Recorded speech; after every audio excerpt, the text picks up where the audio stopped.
Kolani dori sifatida ishlatish mumkin. Bu haqida eshitganmisizlar? Tushuntiraman. Kola albatta bola sog'lig'i uchun zarar, lekin shunday holatlar bo'ladiki, masalan, gripp, bola isitmalayapti, ishtahasi yo'q, ovqat yemayapti, suv ichmayapti.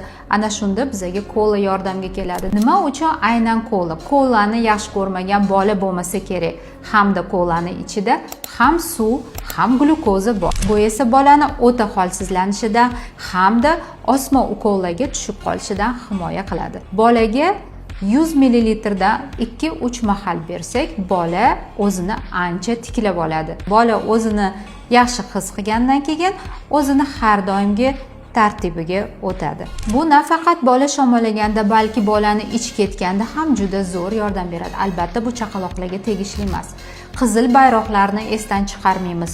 Bolada birdaniga nafas qisilishi paydo bo'lsa, hansirash hamda bola o'ta uyquchanlik boshlansa, albatta shifokorga murojaat qilishimiz kerak.